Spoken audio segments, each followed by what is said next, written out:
সাইয়েদনা বেলালকে তার মনে পড়ে ফেললো, বেলাল তুই কি আল্লাহর জিকির বন্ধ করবি না?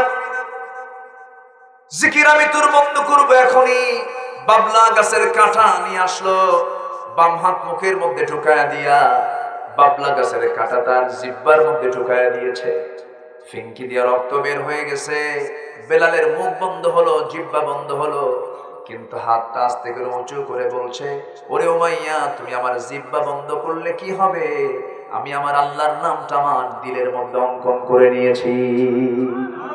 জোরে বলি সুবহানাল্লাহ, আরো জোরে বলি সুবহানাল্লাহ। একটু ভেবে দেখেন তো ঈমান তারা কেমন করে লালন করেছে। আজকে আমার দেশের ঈমানদারের ঈমান হলো 10 টাকার কাছে ঈমান বেচে ফেলে,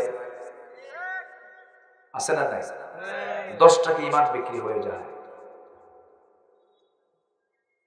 কেমন করে 10 টাকা ঈমান বিক্রি হয়? সহজেই বুঝবেন।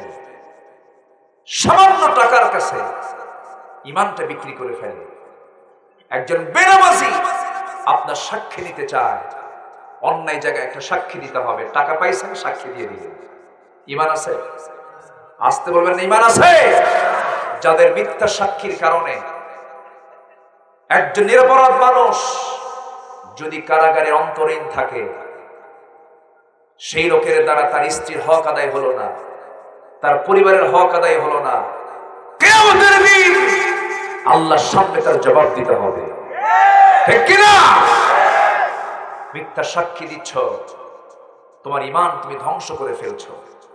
সময় আসবে ইনশাআল্লাহ। বলেন, জোরে বলেন ইনশাআল্লাহ।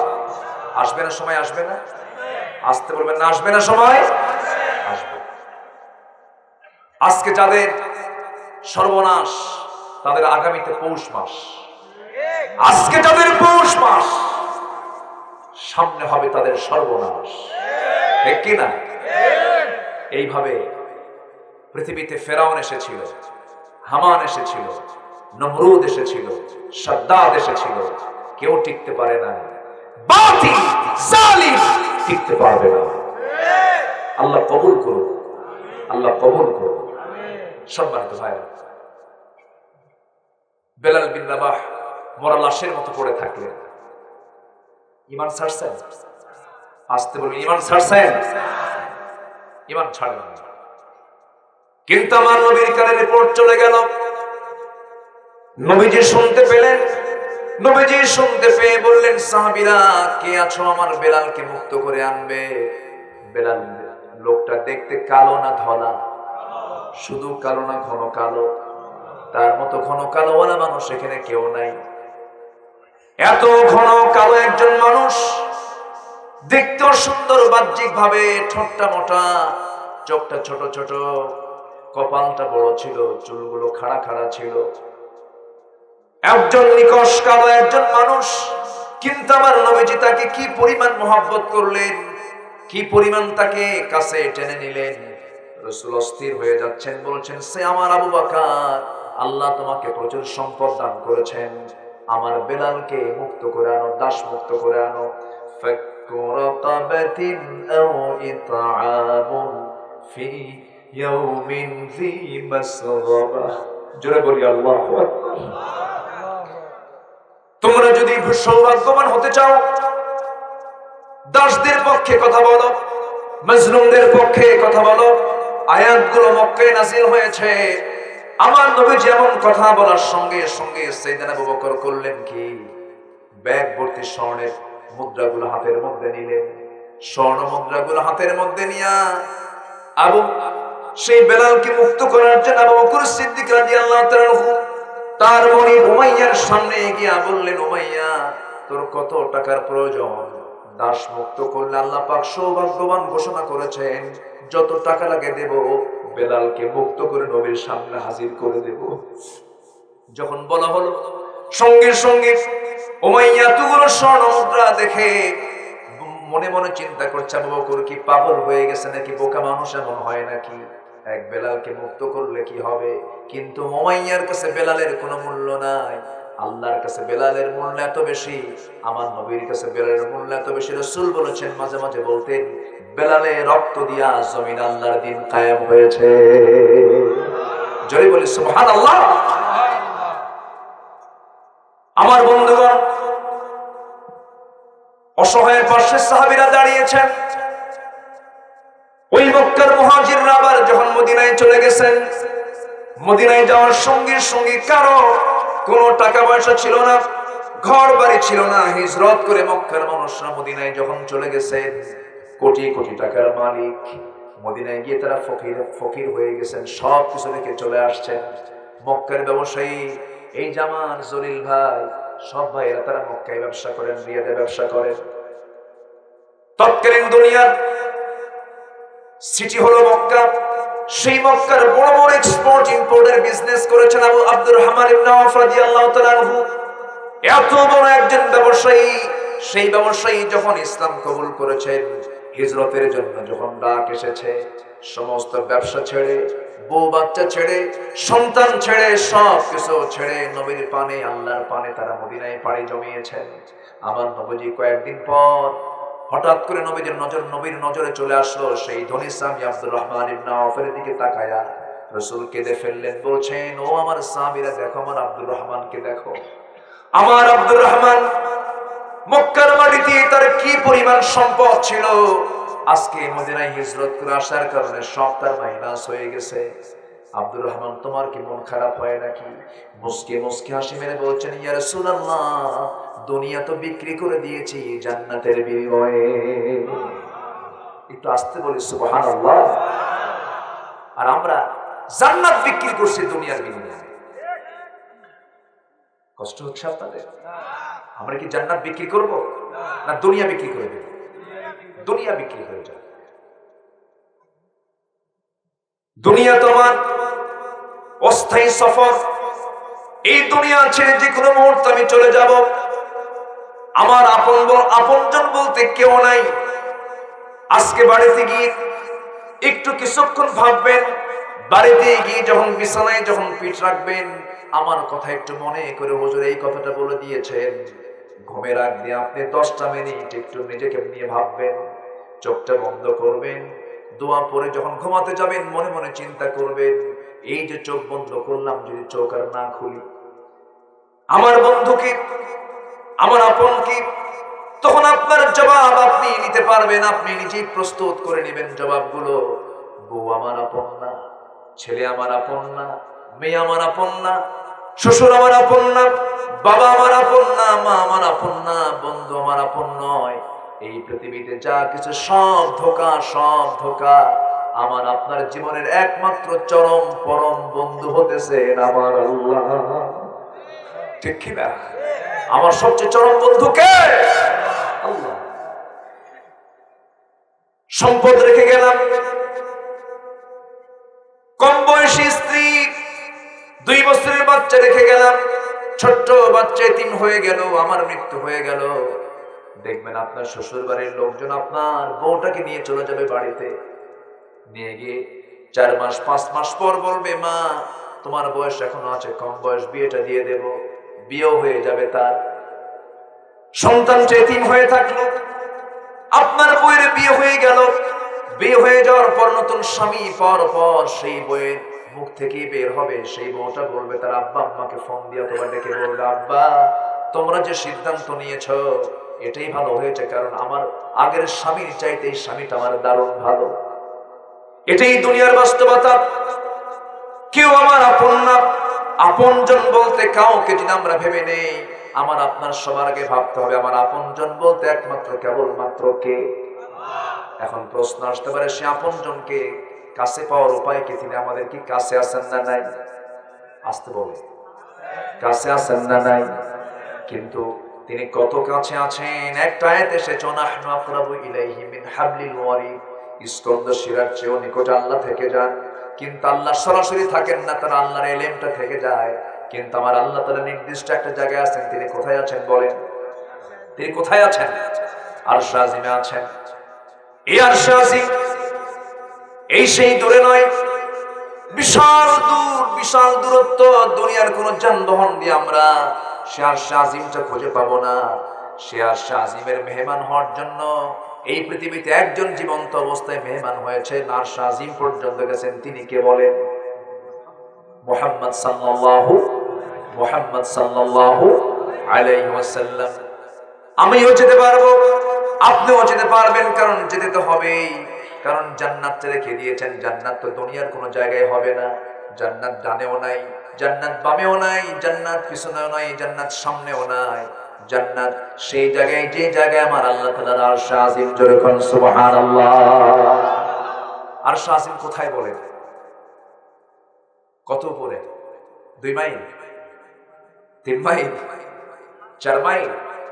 না, আমার মাথার উপরে এই মুহূর্তে কি কই আসমান? এই যে এটা কি সামিয়ানা। আচ্ছা, এই সামিয়ানার উপরে আমরা দেখতে পাই কিছু মেঘখণ্ড। মেঘখণ্ডের উপরে দেখতে পাই দিনের বেলার প্রদীপ্ত আলো, সিরাজা অকমারাম মুনিরা, সূর্য, এবং রাতের আলোকিত চাঁদ দেখতে পাই রাতের বেলা। এই চাঁদের উপরে আমরা দেখতে পাই মিটি মিটি জোনাকির মতো জ্বলা কিছু কি তারকা। আচ্ছা, এই তারকার উপরে আমরা দেখতে পাই একটি নীল আকাশ। এটাই আমাদের চোখে পড়ে, এই আমাদের চোখে দেখা। এখন এই পৃথিবী থেকে সূর্য যেখানে আছে 228টি দেশকে আলোকিত করছে। কয়টা সূর্য? একটা সূর্য। সেই সূর্য পৃথিবী থেকে 9 কোটি 30 লক্ষ মাইল দূরে। 9 কোটি 30 লক্ষ মাইল দূরে। এই পৃথিবী থেকে আবার ওই সূর্য, বিজ্ঞানীদের ধারণা পুরোপুরি সত্য নাও হতে পারে, 13 লক্ষ গুণ বড়।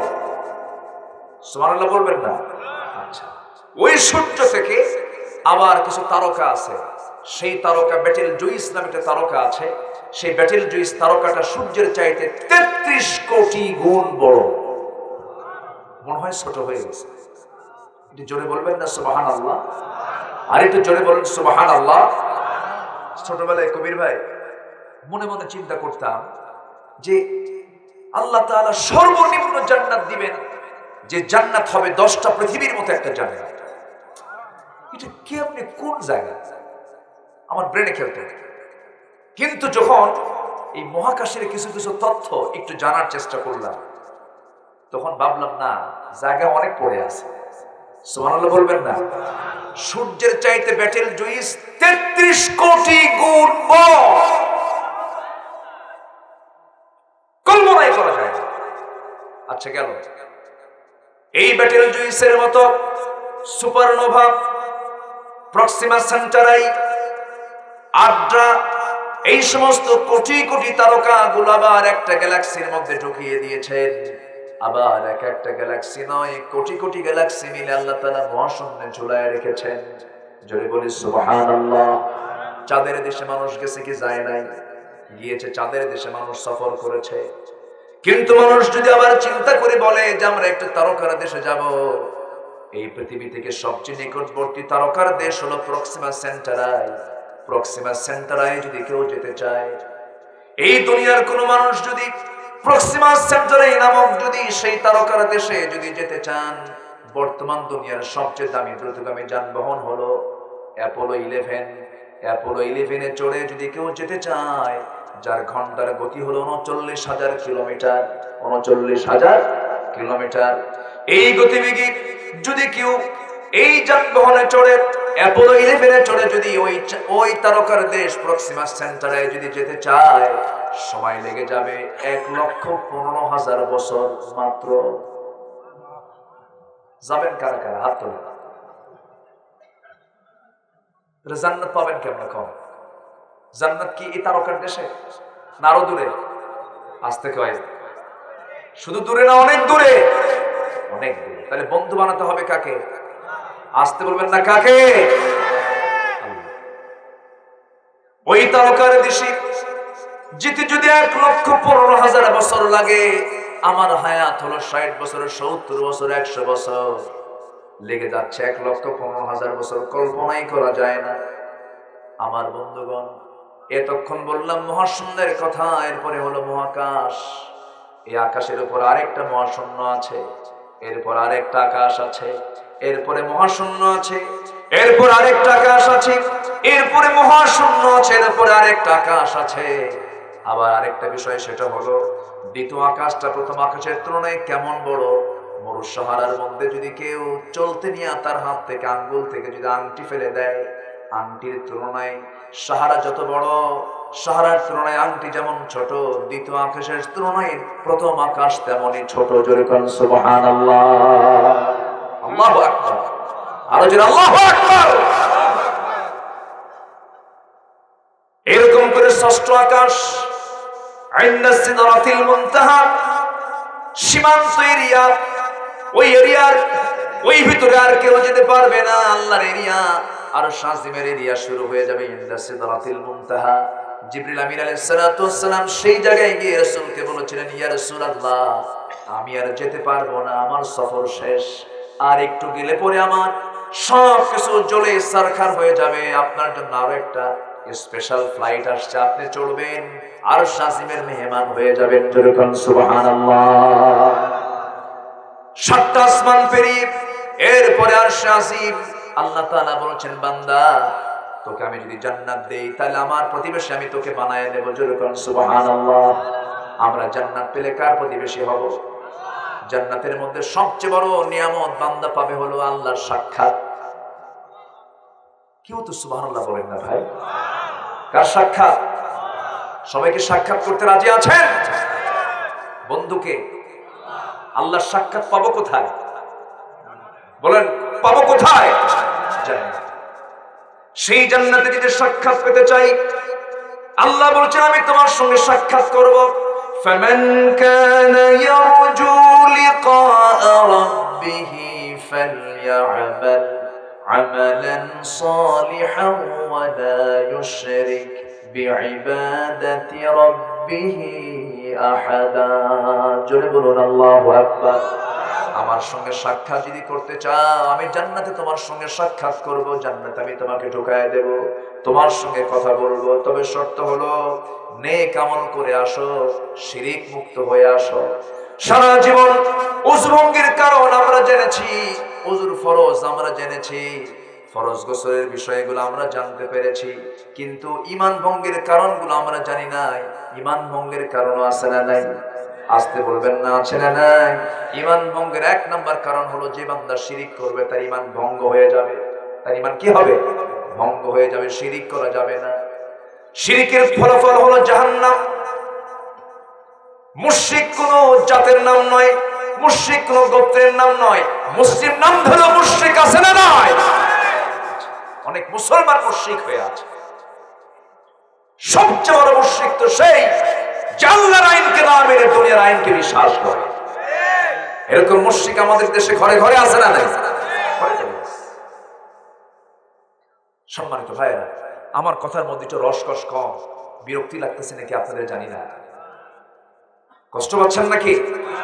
আল্লাহ তুমি সবাইকে শেষ পর্যন্ত থাকার তৌফিক দাও। আমি আর কিছু সময় নেব। ভাগ্যবান যদি হতে চাই আমরা 7টা কাজ করব। কয়টা কাজ বলেন? 7টা কাজ। 1 নাম্বার আমরা শুনলাম দাস মুক্তি। দাস মুক্তির জন্য কাজ করেছেন 1 নাম্বার আবু বকর সিদ্দিক রাদিয়াল্লাহু তাআলা আনহু। দুর্ভিক্ষের দিনে খাদ্য দান করা, অনাথের পাশে দাঁড়িয়ে যাওয়া। আমার দেশে দুর্ভিক্ষের সময় যে সমস্ত খাদ্যগুলো বাইরে থেকে আসছে, এগুলো কি লোপাট হয়নি? লোপাট হয়নি? জনগণ পাইছে? সব পায়নি। নাম্বার 3 হলো এতিম আত্মীয় স্বজনকে খাওয়ানো। নাম্বার 4 হলো রাস্তায় পড়ে থাকা ধুলাই মলিন মিসকিন নিঃস্ব অসহায় গরিবদের পাশে দাঁড়ানো। এই 4টা কাজের পরে আল্লাহ তাআলা বলেছেন এরপরে তুমি ঈমান আনো। এরপরে কি? ঈমান আনো। আমাদের ঈমান আছে, কিন্তু আমরা এমন ঈমানদার আমাদের কোনো আমানত নাই। ঠিক কিনা বলে? আমাদের কোনো আমানত দায়িত্ব আছে? আমানত নাই। আল্লাহ তাআলা আগে আমানতের কথা বলেছেন। সাইয়েদনা ওমর ফারুকের কথা মনে হলো আমার। ওমর ফারুকের নাম শুনছেন তো সবাই? অনেকদিন আগে এক মাহফিলে বলছিলাম ওমর ফারুককে চিনেন কারা কারা? সামনে থেকে এক ছোট্ট ছেলে দাঁড়ায় বলে, হুজুর আমি চিনি। কে? আমাদের বাড়ির দোতলায় ভাড়া থাকে। আমার দেশে এমন মুসলমানও আছে ওমর ফারুকের নামও জানে না। আছে? আছে তো, আছে না নাই? এই জাতি কোরআন শিক্ষা থেকে বঞ্চিত। কেমন করে বলবো? আমি মাস্টার্স ডিগ্রি পাশ করেছে, পিএইচডি নিয়েছে, কোরআন সহি করে পড়তে পারে না। আছে না নাই? আছে। একটা ছাত্র হাফেজ হলো, তাকে আবার ইনসাল্ট করে, এ বড় হলে কি করে খাবে? আছে না বলেন লোক? আছে না? আছে না? আছে না?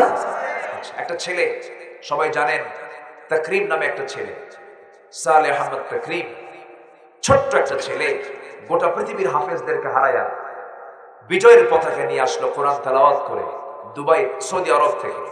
সৌদি আরবের হাফেজরা তার সঙ্গে পারে না। আলহামদুলিল্লাহ বলবেন না? এত সুন্দর পুরস্কার নিয়ে আসলো। গভর্নমেন্ট নতুন একটি পদক্ষেপ নিয়েছে, তাকে রাষ্ট্রীয় সম্বর্ধনা দিয়েছে। আলহামদুলিল্লাহ বলে। এই সম্বর্ধনায় আবার নাস্তিক পাড়ার নাস্তিকদের গায়ে চুলকানি শুরু হয়েছে। ওরা বলে, এটা কোনো যোগ্যতা হলো? কোরআন মুখস্থ কোনো যোগ্যতা? তোর 14 গোষ্ঠী নিয়ে আয়। কে? ঠিক আছে না? কোরআন কি সবাই মুখস্থ করতে পারে? কোরআন কি সবাই পড়তে পারে? সবার কি নসিবে জোটে? কোরআন মুখস্থ করা সস্তা না। কোরআন মুখস্থের জন্য 1 নম্বর রহমত লাগবে কার? কোরআন পড়া শুরু করেন, দেখবেন মজা। এত সস্তা না। আমিও তো কোরআন পড়ি, আমার কবির ভাইও কোরআন পড়ে। কোরআন এমন একটি কিতাবের নাম, 10 দিন পড়বেন না, ভুলে যাবেন। এটা নিয়মিত পড়ার কিতাব। আল্লাহু আকবার। আমার নবীর কাছে কোরআন নাযিল হয়েছে। নবীজি কোরআন তেলাওয়াত করতে করতে নামাজের মধ্যে তিনি ভুলে গেছেন আয়াত বাদ পড়েছে কার? আমার নবীর কোরআন তেলাওয়াত করতে করতে নবীর মুখ থেকে আয়াত বাদ পড়ে গেছে। নামাজ শেষ হয়ে গেছে, সাহাবী একজন ধরে ফেলেছেন, উবাই ইবনে কাব। রাসূলকে বলছেন, ইয়া রাসূলুল্লাহ, নামাজ তো পড়ালেন, কিন্তু আয়াত তো কিছু বাদ পড়ে গেছে। এগুলো আয়াত কি মানসুখ হয়ে গেছে নাকি রহিত হয়ে গেছে নাকি? আমার নবীজি চুপ মেরে গেলেন, মুস্কি হাসি মেরে বলছে, সাহাবী রে, আয়াত তো বাদ পড়ে নাই, কিন্তু আমার বাদ পড়ে গেছে, আমি ভুলে গিয়েছি। সঙ্গে সঙ্গে আল্লাহ তাআলা বলেছেন, সানুকরিউকা ফালা তানসা ইল্লা মা শা আল্লাহ। হে রাসূল, আমি আপনাকে পড়িয়ে দেব, আপনি আর ভুলবেন না। আমার নবীজি বারবার কোরআন আওড়াচ্ছেন, বারবার কোরআন মুখস্থ করার জন্য চেষ্টা করছেন। আল্লাহ বলছেন, লা তুহাররিক বিহি লিসানাকা লিতাআজালা বিহি। আপনি মুখস্থ করার জন্য বারবার আপনি অস্থির হবেন না, আপনি চিন্তা করবেন, আমি আল্লাহ নিজে আপনার সিনার মধ্যে কোরআনটা জমা করে দেব। কোরআন কি মুখস্থ করলে মুখস্থ করা যায়? রহমত লাগে কার? কার রহমত লাগে? হাফেজরা কি করে খাবে? আলেমরা কি করে খাবে? রিজিকের ফয়সালা কার? আসতে বলবেন না, কার? ছোট্ট পাখি বাসা থেকে বের হয়, নিড় থেকে বের হয় শূন্য পেটে, ভরা পেটে ফিরে আসে তার নিড়ে। কখনো তার খাদ্য নিয়ে টেনশন নাই, খাদ্য গুদামও নাই। বান্দার খাদ্য গুদাম আছে না নাই? খাদ্য নিয়ে টেনশন কম না বেশি? বেশি। রিজিকের কোনো ফয়সালা এই জমিনে হয় না, রিজিকের ফয়সালা হয় জমিনে না আসমানে?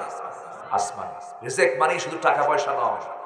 বিশাল টাকার মালিক আপনি, কিন্তু আপনার বউ আরেক দিকে লাইন মারে, কোন লাভ আছে? বিশাল টাকার মালিক আপনি, আপনার সন্তান গাঁজা খায়া সিট হয়ে পড়ে, লাভ নাই। বিশাল টাকার মালিক আপনি, ক্যান্সার হয়ে বসে আছে, লাভ আছে? লাভ নাই। অতএব রিজিক চাইতে হবে কার কাছে? সবচাইতে রিজিক বৃদ্ধি পাওয়ার আমল হলো নিয়মিত কোরআন পড়া। জোরে বলে সুবহানাল্লাহ, জোরে বলে সুবহানাল্লাহ। আমরা কোরআনটা পড়বো, আমাদের ঈমান মরে যাবে না তাজা হবে? মরে যাবে না তাজা হবে? তাজা হবে। আমার ভাইরা, আমার বন্ধুগণ, আল্লাহ তাআলা 5 নম্বরে বলছেন, সে বান্দা মানবতার জন্য এই কাজগুলো করবে। নাম্বার 5 হলো ঈমানটা ঠিকমতো আনবে। সুম্মা কানা মিনাল্লাযীনা আমানু ওয়া তাওয়াসাউ বিস-সাবরি ওয়া তাওয়াসাউ বিল মারহামাহ। ঈমানটা ভালো করে আনবে, ধৈর্যের পরিচয় দেবে। কারণ ঈমান এনেছো যখন, তোমাকে ধৈর্যের পরীক্ষা অবশ্যই দিতে হবে। ঈমানের পরীক্ষা তোমাকে অবশ্যই দিতে হবে, ধৈর্য ধারণ করতে হবে। রাগ করতে যোগ্যতা লাগে না, ধৈর্য আনতে যোগ্যতা লাগে। জঙ্গল বানাতে পরিশ্রম লাগে না, কিন্তু বাগান বানাতে পরিশ্রম দরকার আছে না নাই বলেন? আছে। এজন্য ধৈর্যের কথা বলা হয়েছে। আল্লাহ তাআলা এক জায়গায় নামাজটাকে পড়ে বলেছেন, ধৈর্যের কথা আগে বলেছেন, ইস্তাঈনু বিস-সাবরি ওয়াস-সালাহ। আগে ধৈর্য আনো, এরপরে তুমি নামাজে দাঁড়িয়ে যাও। ধৈর্য একটা বিশাল বড় বিশাল বড় একটি বান্দার জীবনের বড় গুণ। ধৈর্য আছে যার ঈমান টিকবে তার, ধৈর্য নাই যার ঈমান থাকবে না তার। এই জন্য আমার বন্ধুগণ, ঈমান যখন এনেছি আমরা ঈমানটাকে টিকে রাখবো, জোরে বলি ইনশাআল্লাহ। ধৈর্য কাকে বলে? সামনে সুদের কারবার কিন্তু সুদ খাবো না, এটা কি ধৈর্য? সামনে জেনার কারবার চলছে, জেনার জন্য আপনি অফার করতেছে, সুন্দরী নারী আপনাকে প্রেমের প্রস্তাব দিচ্ছে, আপনি এখান থেকে নিজেকে মাইনাস করছেন, এটা হলো ধৈর্যের পরিচয় দেওয়া। ধৈর্যশীলের বিভিন্ন ব্যাখ্যা আছে। হারাম কাজ থেকে নিজেকে গুটিয়ে রাখা সবচেয়ে বড় ধৈর্যের পরিচয়। আজকের সমাজে বিয়া বেশি না জেনা বেশি? আসতে বলে, বিয়ে বেশি না জেনা বেশি? জেনা বেশি। বিয়ের পরিমাণ কমে গেছে, জেনার পরিমাণ বেড়ে গেছে। গার্লস স্কুলের সামনে যুবক ছেলেরা এতিমের মতো বসে থাকে। কিসের মতো?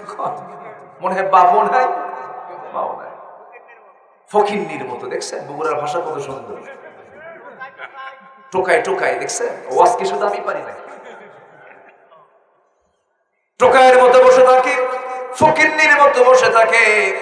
যখন ওই মেয়েটা যখন স্কুলের গেট দিয়ে বের হয়ে যায়, কোনো কথা বলে না। যখন পিছে পিছে হাঁটে আর বলে, শোনো 3টা রাত আমার ঘুম নাই, আছে না? 3টা রাত ঘুম নাই, তুমি একটু আমার দিকে চাইয়া দেখো, চোখটা গর্তের মধ্যে চলে গেছে, তুমি একটা বার বলো ভালোবাসি। আছে না এরকম? আছে না? এটা কি ভালোবাসা না নোংরামি? ভালোবাসা শব্দটা কি খারাপ শব্দ না ভালো শব্দ? ভালোবাসা এটা হবে বিয়ার আগে না বিয়ার পরে? অনেকে বলে গর্ব করে, হুজুর আমার না এটা লাভ ম্যারেজ। আমি বলি লুচ্চা ম্যারেজ এটা, ঠিক কিনা? বিবাহ পূর্ব কোন সম্পর্ক কখনো বৈধ হতে পারে কখনো। কিন্তু আজকের নাটকগুলোতে মূল উপজীব্য হলো নারী কেন্দ্রিক। আজকের নাটক তৈরি হয় এই নোংরামি তৈরি করার জন্য। কি চলছে আজ? দুর্ভিক্ষ থেকে বাঁচার জন্য আল্লাহ বললেন কি? আর আমার দেশে ভারতের বলিউড থেকে নায়িকা হাজির হয়।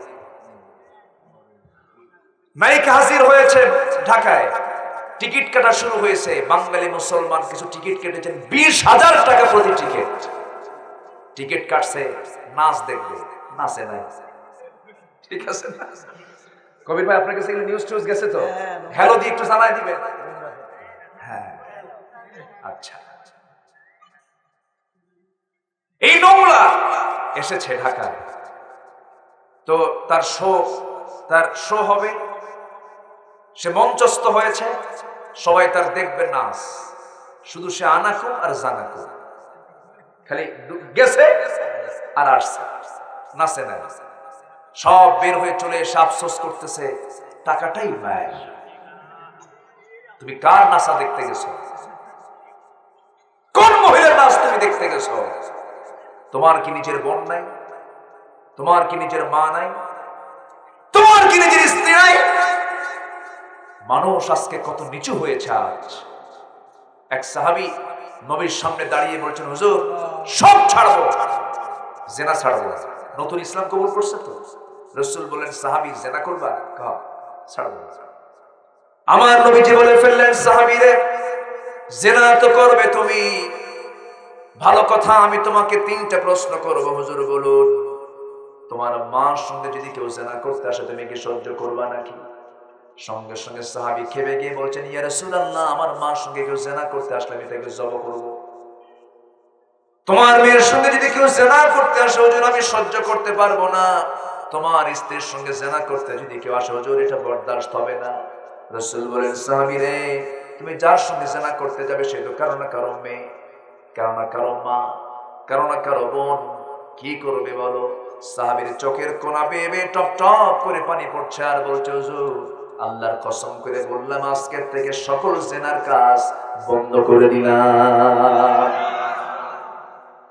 একটু হৃদয়ের কলবটাকে একটু প্রশ্ন করি, নফসটাকে ট্রিটমেন্ট করার চেষ্টা করি। সফল যদি হতে চাই, قد أفلح من زكاها وقد خاب من دساها قد أفلح من تزكى وذكر اسم ربه فصلى। এই জন্য আমরা তাসকিয়াতুন নফসের ট্রিটমেন্ট করব। আমরা আমাদের দেহের ট্রিটমেন্ট করার জন্য ডাক্তারের কাছে যাবেন, আপনার দেহের ট্রিটমেন্ট হয়ে যাবে। নফসের ট্রিটমেন্ট করার জন্য পৃথিবীর কোথাও আপনি ট্রিটমেন্ট পাবেন না, তবে ট্রিটমেন্ট পাবেন কিসের কাছে বলেন? কোরআনের কাছে। কোরআন আপনাকে ট্রিটমেন্ট করে, আপনার নফসকে শুদ্ধ করে দেবে, আপনি সুন্দর শুদ্ধ জীবনে চলে আসতে পারবেন।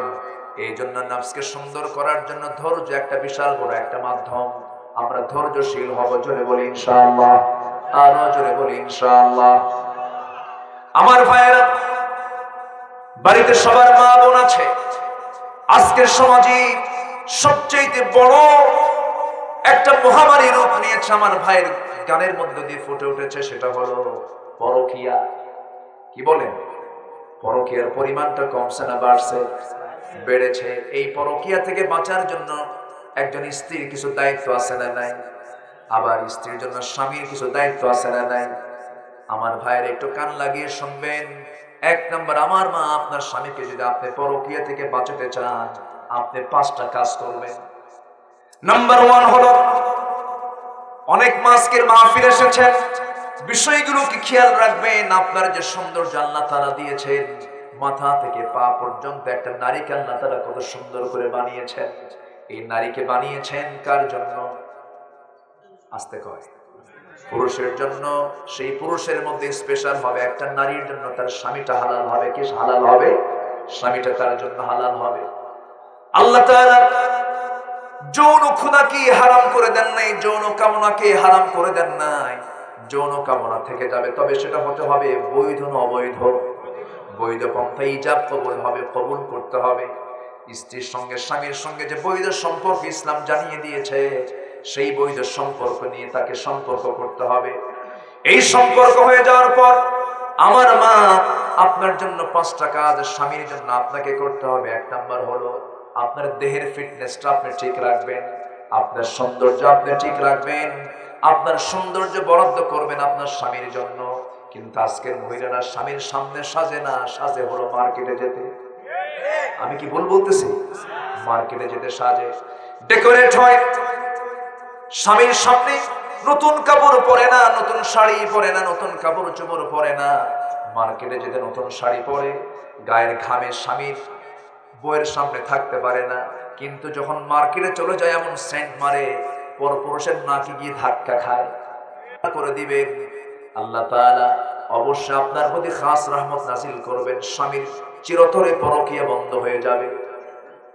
আমার কথা কি বুঝতেছেন ভাইরা? আম্মা যেন খাদিজার মতো হয়ে যান। খাদিজার মতো একজন ধনী মহিলা নবীর জীবনে যখন চলে এলেন, যখন তাদের বিয়ে হয়ে গেল, বিয়ে হওয়ার পর একজন ধনী মানুষ খাদিজা হওয়ার পরে রাসূলকে এত পরিমাণ ভালোবেসেছেন।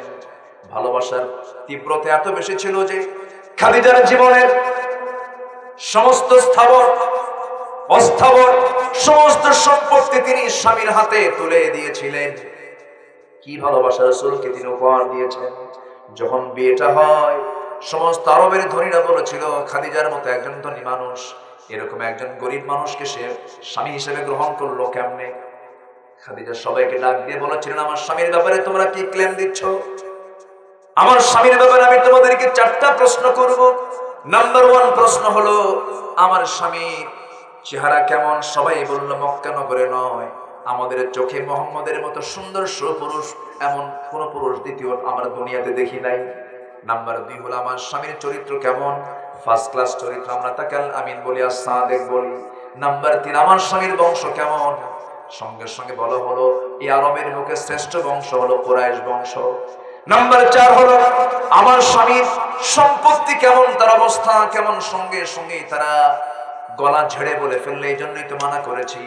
সঙ্গে সঙ্গে খাদিজা বললেন, শোনো, আমার স্বামীর বংশ ভালো, আমার স্বামীর চেহারা ভালো, আমার স্বামীর বংশ ভালো, চেহারা ভালো, চরিত্র ভালো। আমার স্বামীর শুধু একটাই সমস্যা, তার টাকা পয়সা নাই। কেমন করে থাকবে? জন্মের আগে বাপ চলে গেছে, জন্মের পর পর মা চলে গেছে, জন্মের 8 বছরের দাদা চলে গেছে, সম্পদগুলো থাকবে কেমনে? আমার স্বামীর যেহেতু এই সাইডে একটু খাটো আছে, বংশ কিনে নেওয়া যায় না, সততা কোনোদিন কিনে পাওয়া যায় না।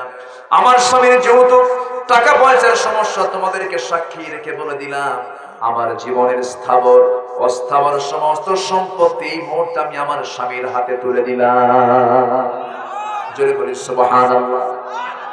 কিন্তু আজকের মহিলারা স্বামীর ঘরে আসে, এসে মাঝে মাঝে যখন গন্ডগোল লাগে ফোন দিয়ে বলে, আব্বা আমাকে এইরকম আচরণ করতেছে আপনার জামাই, এদিকে শ্বশুর কন্যা বলতেছে থাম, আসতেছি, খাইয়া ফালাবো। এই আসে না, আসে না, নাকি আসে না? সুখ হবে, শান্তি হবে? হবে না। ফাতিমার মতো মানুষ, নবীজি ফাতিমাকে যখন বিয়ে দিলেন, বিয়ে দেওয়ার সঙ্গে সঙ্গে রাসূল বলছেন, ফাতিমা আমি তোমাকে তোমার স্বামীর হাতে আজকে তুলে দিলাম, এই যে তোমাকে স্বামীর ঘরে পাঠায় দিলাম, আমি তোমাকে এই কথাটা বলে দিচ্ছি, ওই ঘর তোমার শেষ ঘর হবে। আমি তোমাকে জানিয়ে দিচ্ছি, মৃত্যুর দিন পর্যন্ত যেন তোমার স্বামীর বিরুদ্ধে একটা নালিশ যেন আমার কানে না আসে। আলহামদুলিল্লাহ বলবেন না? স্বামীর ঘর হলো শ্রেষ্ঠ ঘর, বরকতের ঘর, এটা আপনি মনে করবেন। আপনি একটা আমানত, সব বন্ধ হয়ে যাবে, পরকীয়া বন্ধ হবে, উজাড় করে ভালোবাসা দিয়ে দিবেন, সব ঠিকঠাক হয়ে যাবে। এখন মায়েরা মনে মনে চিন্তা করতেছে, হুজুর এতক্ষণ তো আপনার পক্ষে বললেন, আমার স্বামীরাও তো কম দুষ্ট না। কি বলবো দেখেন, আস্তে আস্তে এখন নিজের কথা বলতে হবে, তখন সব চুপ হয়ে আছে। বলবো বলবো বলবো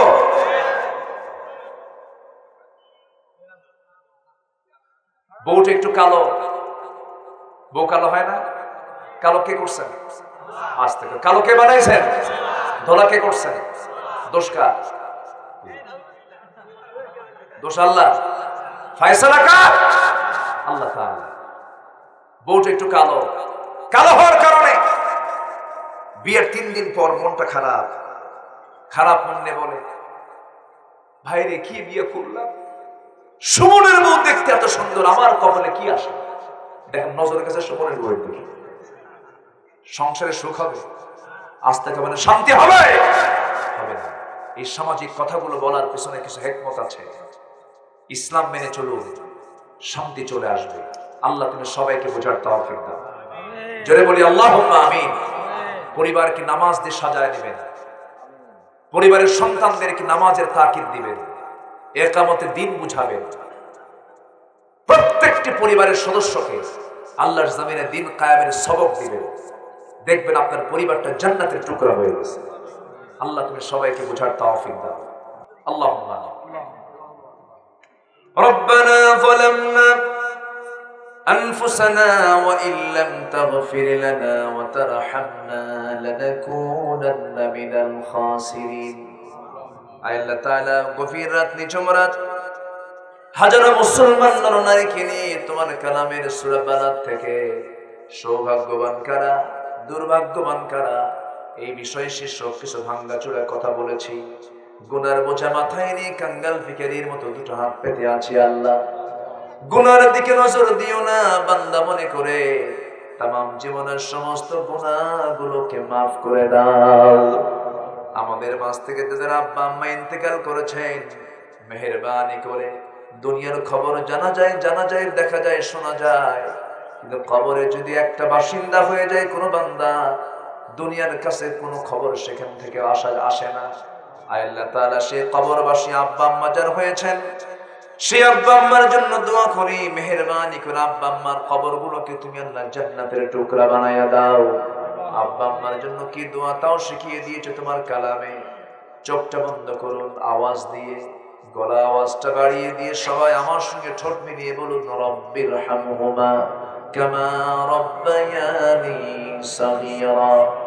রব্বিরহামহুমা কামা রব্বায়ানি সগীরা। রব্বিরহামহুমা কামা রব্বায়ানি সগীরা। আল্লাহ তাআলা জাহিদ ভাইয়ের বাবা নাই, দুনিয়া থেকে বিদায় নিয়েছেন, কবরটাকে তুমি আল্লাহ জান্নাতের টুকরা বানায়া দাও। আল্লাহ তাআলা আমার কবির বিন সামাদ ভাইয়ের আব্বা জান দুনিয়া থেকে বিদায় নিয়েছেন, আল্লাহ তুমি তার মৃত্যুটাকে শহীদের মওত হিসেবে কবুল করে নাও। আল্লাহ তাআলা অনেকে নাম জানি না, আব্বার কথা মনে হয়ে গেছে, মার কথা মনে হয়ে গেছে। আল্লাহ গো, যে মামাকে এত কষ্ট করে তিলে তিলে আমাকে মানুষ করেছেন, সে আম্মা আজকে অনেকের দুনিয়াতে নাই। যে আম্মা জানে এই শীতের ভিতরে কে কে করে কেঁদেছি, ঘন ঘন পেশাব পায়খানা করে দিয়েছি। আমার মা 9টি মাস পেটে ধারণ করার যন্ত্রণা সহ্য করে 2টা বছর তার দুধ পান করে করে রক্তগুলোকে চুষে চুষে খেয়ে তাকে শেষ করে দিয়েছি।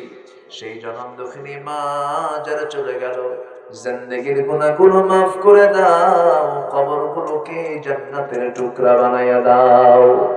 আল্লাহ তাআলা বিশেষ করে মাহফিলের আয়োজন যারা করলেন, শোনার জন্য যারা আসলেন, বিনিময়ে কিয়ামতের কঠিন ময়দান যেদিন কেউ কাউকে চিনবে না, এমনকি মা সন্তানকে পর্যন্ত স্বীকার করে বসবে, সেই কঠিন মুসিবতের দিন এই মাহফিল সবার জন্য নাজাতের মাধ্যম বানায় দিও আল্লাহ।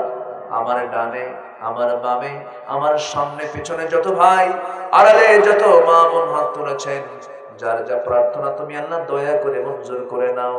আয় আল্লাহ তার আশেপাশে কবরস্থান, আয় আল্লাহ তাআলা যারা ইমানি হালাত নিয়ে দুনিয়া থেকে বিদায় নিয়েছেন, কবরগুলোকে জান্নাতের টুকরা বানায়া দাও। আয় আল্লাহ তাআলা প্রবাসী দেলোয়ার ভাইকে তুমি আল্লাহ কবুল করো, তার পরিবারকে কবুল করো। জলিল ভাই, জাহিদ ভাই সহ সবার নাম তো আমার জানা নাই, এখানে যারা যারা আমিন আমিন করছেন সবাইকে তুমি আল্লাহ কবুল করো।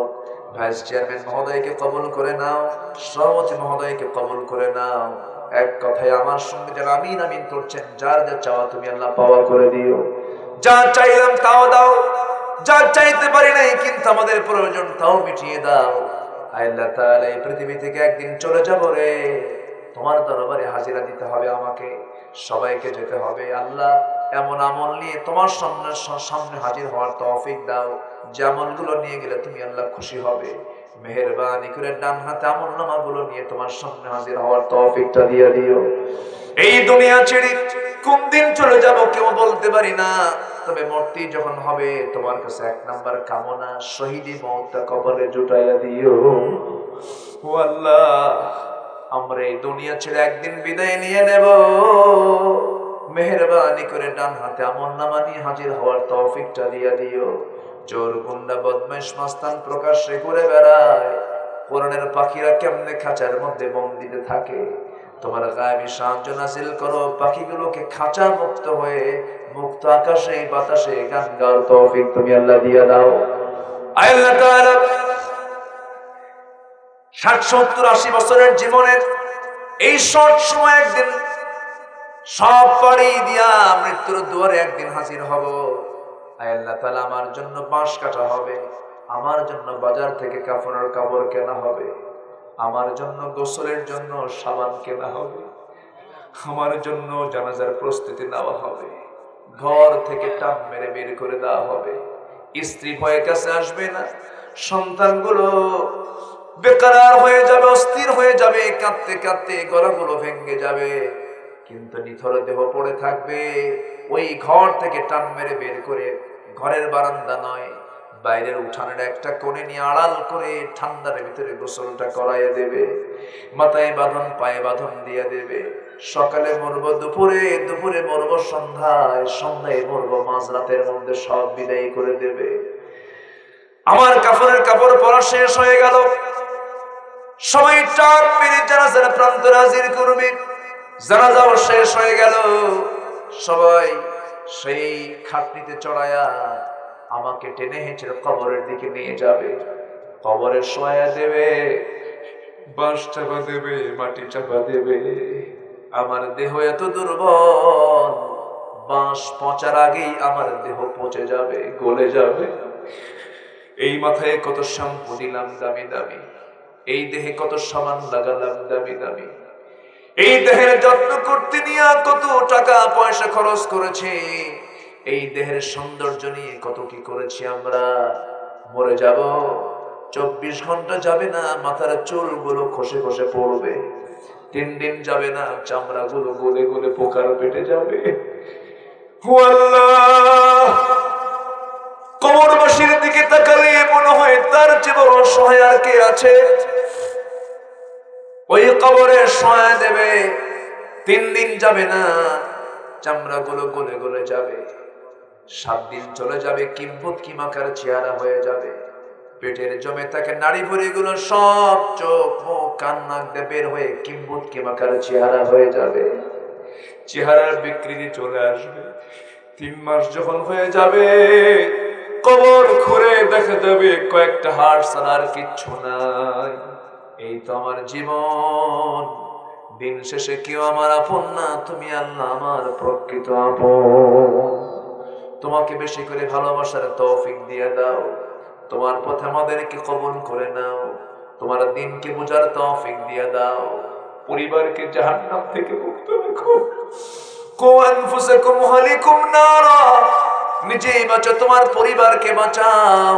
আল্লাহ আমাদের পরিবার যেন জাহান্নামের কারণ না হয়। পরিবারগুলো আমাদের সন্তানগুলোকে চক্ষু শীতলকারী বানাও। রব্বি হাবলি মিনাস সালিহিন, রব্বি হাবলি মিনাস সালিহিন। আল্লাহ সকল প্রকার দুশ্চিন্তা থেকে আমাদেরকে দূরে রাখো, সকল হতাশা থেকে আমাদেরকে দূরে রাখো। আল্লাহুম্মা ইন্নী আউযু বিকা মিনাল হাম্মি ওয়াল হাযানি ওয়াল আজাজি ওয়াল কাসলি ওয়াল জুবনি ওয়াল বুখল ওয়া দালা'id দাইনি ওয়া গালাবাতির রিজাল।